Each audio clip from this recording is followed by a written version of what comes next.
I have mentioned multiple times how I really truly believe that if you are faced with an instructor or a school that is overly rigid on your ability to train outside of class, on your ability to go to seminars and whatnot. Look, hanging around with some Filipino martial arts guys, there were some Filipino groups, martial arts groups, not ethnic groups, that actually forbade their students from attending seminars with certain teachers. That's a problem, right? So here's the thing.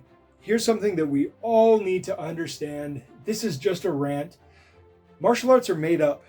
All of them. Every single one of them are made up. Every technique that you know was spontaneously generated by somebody at some point in time.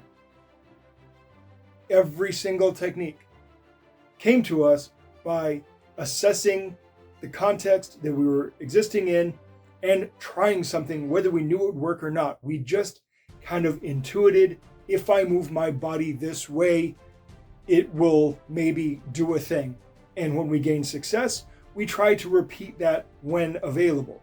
And sometimes we repeat it inappropriately, sometimes we repeat it very appropriately. The things that stick become techniques. The things that don't stick just become failed attempts.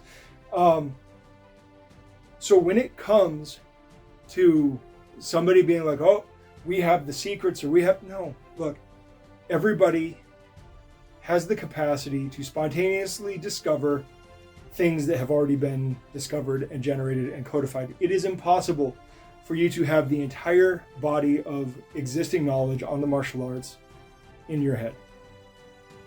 It's impossible. Too many bits of information, our brains can't hold it. But it is very possible, provided that you are not disabled in any learning capacity way, right? It is entirely possible for you to spontaneously generate a technique that nobody has ever taught you. It is entirely possible for you to figure out certain energies or principles or applications without anybody ever teaching you.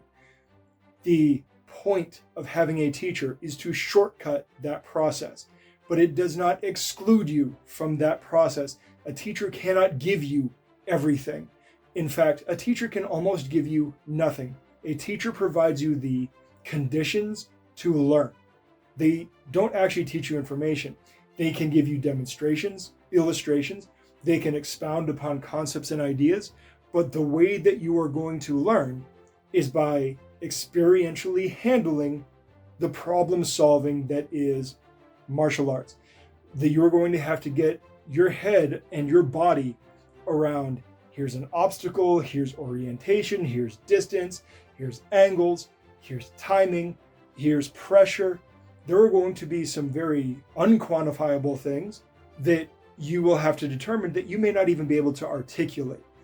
So look, I am not advocating that you just go out and try to experientially, existentially learn martial arts through trial and error.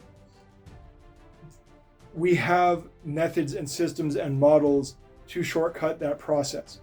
What I am suggesting is that you don't have to go and seek out a teacher for every new skill that you want to develop. You do not have to go out and seek the right teacher or the right method or whatever for everything. A lot of stuff can be learned bottom up by tinkering, by existing in space and solving problems, as long as your framework for doing so affords you the ability to do that. It is not a difficult thing. Coaching and teaching are important, but many coaches and teachers do not have the tool set, do not have the capacity to actually be coaches and teachers. And many of them, whether they are aware of it or not, are going to hold you back and stifle you because they want you to look at them as the authority on the thing. And that's a problem. So, look, you should listen to coaches and teachers,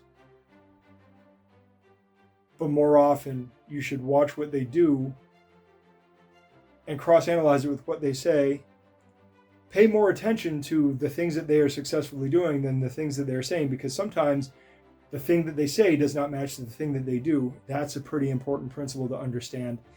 You can learn a lot from somebody, even if they're not a good teacher, by watching them move, by watching them go through things, by just watching them, give little tips and corrections. They're not going to be 100% wrong on things. It's very unlikely that they're going to be 100% wrong on things, but they're definitely not going to be 100% right on things either.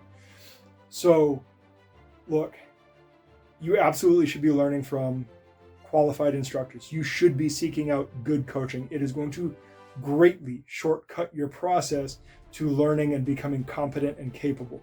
However, coaches are not gods. Coaches are not Supreme Court judges. They're not presidents. They're not emperors. You are not bound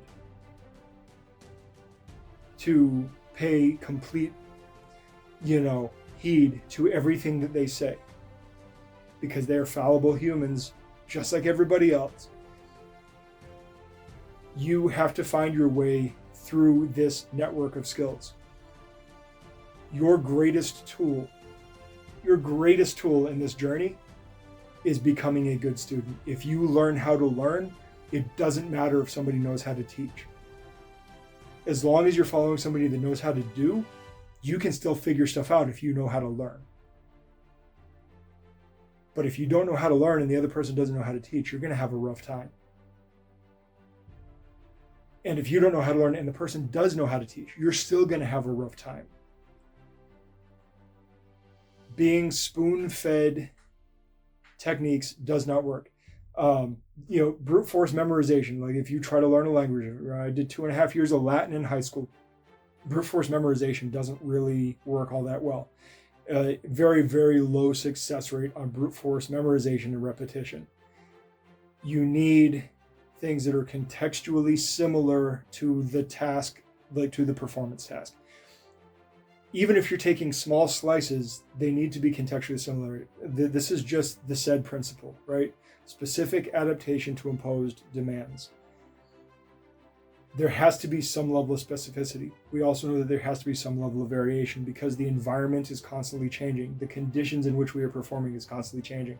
So the more hands you touch, the more times you touch hands, the different scenarios you do it in, the different environments you do it in, is only going to make you better. So, again, teachers are not gods.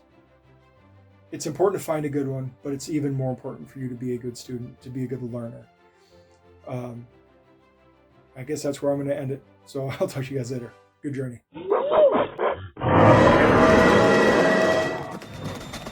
Thanks for watching. Like, subscribe, share. Check us out on our other socials, and please head over to blacksunboxing.com to get a little more info, including how to contact us.